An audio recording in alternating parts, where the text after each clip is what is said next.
Kung gaano kaganda sa umaga, ganun din kaganda kapag sa gabi. Eto, samahan nyo akong ikutin, libutin natin yung lugar ko dito sa Chimchasoy, Hong Kong para makita nyo kung gaano kaganda ang view dito. Hello everyone! Welcome back ulit sa aking YouTube channel, MVI channel. Malapit na yung Pasko kaya marami na rin mga display dito sa lugar ko ng mga naglalakihan, ng mga Christmas tree. So yun ay ating pupuntahan ngayon kasi picture din tayo sa kanilang mga iba't ibang klaseng mga display dito sa Hong Kong. Dahil araw ng linggo ngayon, kung nakikita nyo, napakadami yung mga tao. Pila-pila doon sa may display. Kaya nag-antay kami ng konti para makasingit din kami. So napakainit yung panahon guys. Ito pala yung mga display dito. Ito yung sa gilid po ito ng ferry. Paglabas mo ng ferry, makikita mo na kaagad dito sa may gilid niya sa kaliwa bahagi. So yung sumilong muna kami kasi napakainit at napakahaba ang pila. So mamaya-maya ng konti ay balikan na lang natin kapag wala na masyadong pila yung doon sa may Christmas tree. So yan guys, ang dami po talagang tao. Dito sa lugar ko sa Chimchasoy, Hong Kong, ito talaga yung lugar na maraming mga turistang pumupunta kasi napakaganda naman talaga yung lugar na ito. Tapos, pagdating din sa gabi, papakita ko rin sa inyo kung gaano din kaganda yung view dito sa Hong Kong, dito sa Chimchasoy. Kaya mamayang gabi kukuha din ako ng mga ilang mga video, i-upload ko rin, isama ko na rin dito para makita nyo. So iyan po guys, lumabas ako ng bahay para pakita ko rin sa'yo kung gaano kaganda yung view kapag sa gabi. So ito yung kanina, yung pinuntahan namin kanina. Medyo malapit lang kasi ako dito, pagbaba ko lang ng building ko. Lakad lang ako ng konti.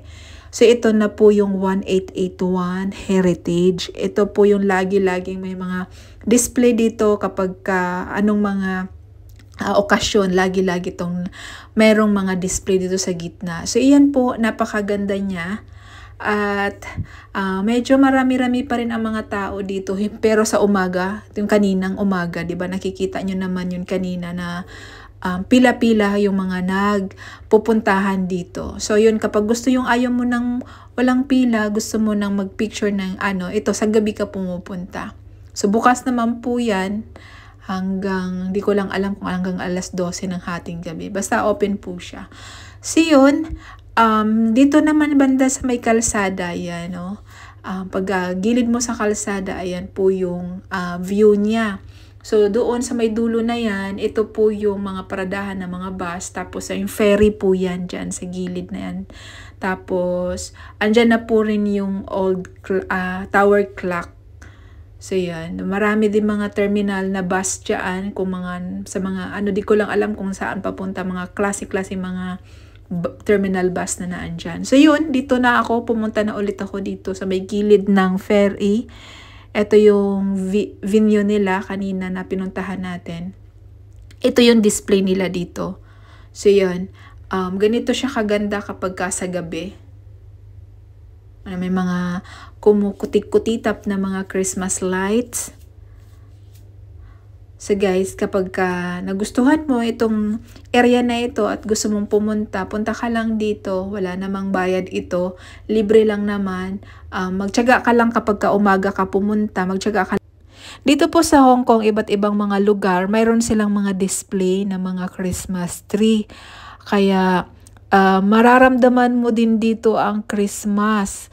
Mararamdaman mo din yung Paskong Pasko dito sa Hong Kong kasi makikita mo yung mga Christmas tree at saka mga Christmas light, naramdam mo na paparating na yung Pasko, Kapaskuhan. Kapag turista ka dito sa Hong Kong o ikaw gusto mong pumunta ng Hong Kong tapos hindi mo alam kung saan yung mga lugar na pupuntahan mo, hindi mo alam kung ano mga lugar na mamagaganda dito sa Hong Kong, kayo po ay wag kayong mahiya mag-message sa akin. Mabait po ako, replyan ko po kayo at iikot po kayo dito. Samahan ko po kayo, libreng-libre pong isasamahan ko po kayo para maikot nyo ang buong Hong Kong at para mag-enjoy kayo at di masayang yung pagpunta nyo dito. So yun, kapag ka ay may bala kang pumunta dito sa Hong Kong, message mo lang sa akin para ma-schedule ko yung time ko para masamahan kita sa inyong paggagala dito sa Hong Kong. Libreng-libre po yan, o diba? Para po ma-enjoy lang po ninyo ang pagpunta nyo dito at maiikot nyo ang mga lugar na napakaganda dito sa Hong Kong. So yan po guys ha, huwag yung kalimutan mag-message sa akin. Mabait po ako, magre-reply po agad ako sa inyo.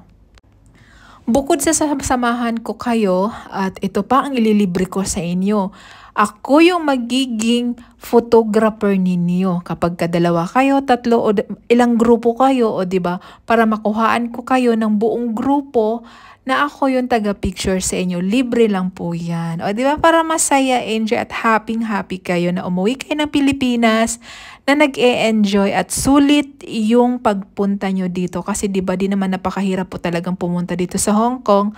Tapos pagdating nyo dito, nagkaligaw-ligaw kayo. Yung oras ninyo, syempre, may oras kayo, may araw lang kayo pagdating nyo dito. Tapos, ganyan pa, pagkuha nyo ng mga picture, syempre, mahirap kasi nga, walang taga-kuha. Ay, syempre, ako, willing po ako, happy po akong, kuhaan kayo ng mga litrato kapag nandito kayo. Para pag uwi nyo ng Pilipinas, mayroon kayong masayang bakasyon dito sa Hong Kong. O diba para masaya yun? Masaya tayong lahat. Happy! Pwede kayo mag-message sa akin doon sa aking Facebook, Mase Valleser Ignacio. Lagay ko na rin dito mamaya kapag para doon kayo mag-message sa akin. So yun po. Kung nagustuhan yung ating video ngayon, huwag yung kalimutan pindutin ang like, subscribe, at isama nyo na rin ang notification bell para updated kayo sa lahat ng mga video na i-upload ko. Maraming salamat po. Merry Christmas advance sa inyong lahat. See you po sa next na vlog. Bye! God bless you. Bye!